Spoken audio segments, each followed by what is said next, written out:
We got a couple of seconds here, Kaylee. So your question is, should you be hiding a fugitive? Is that really the question you're about to ask? Well, it was more like a character defining thing because I had a listener on my podcast, the Man Fuse podcast, also a big listener of the Bert Show, and he's always contacting us, and he hits me up the other day and he's like, dude, I was involved in this manhunt yesterday. This escaped prisoner this murder suspect who killed some 72-year-old woman had escaped the hospital and had been missing. And so he was in this area walking his German Shepherd, and there was this along this creek, kids had hollowed out this area, so if you're standing on the bank, you can't see him. Mm-hmm. And they found this fugitive while he was walking in this little area, and I was like, huh. So he's watching the whole thing go down. Oh, yeah, he sent me video footage, oh, my God. Yeah, and I think they even used that footage he took on the news. It was pretty crazy. But I started thinking to myself, I was like, well, what if you knew somebody that had been convicted of murder on circumstantial evidence? But convicted nonetheless. Yes, okay. The law, in their eyes, said he was guilty. Okay. But you didn't believe that. Okay. And you knew where he was. Would you turn him in? He's not staying with you. Okay, so to bring it into a more of a situation we can attach to,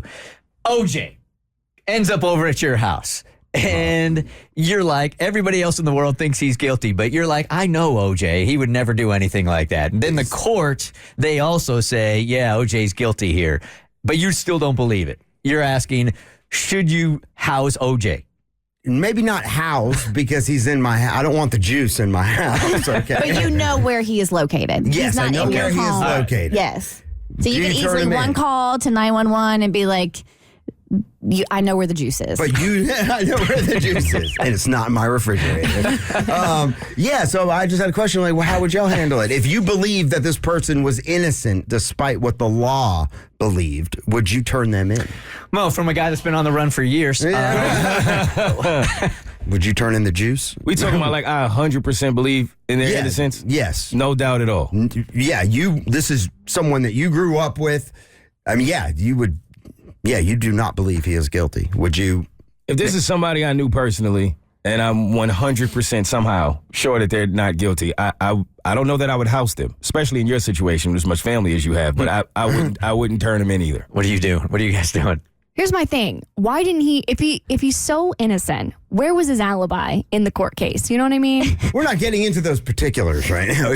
Well, I'm just saying that this plants some doubt in my mind. Right. And so while I might not turn him in, I might not fully believe that he's fully innocent. But you're not turning him in. But I couldn't turn him in, no. Kristen. Yeah, I mean, innocent people go to jail.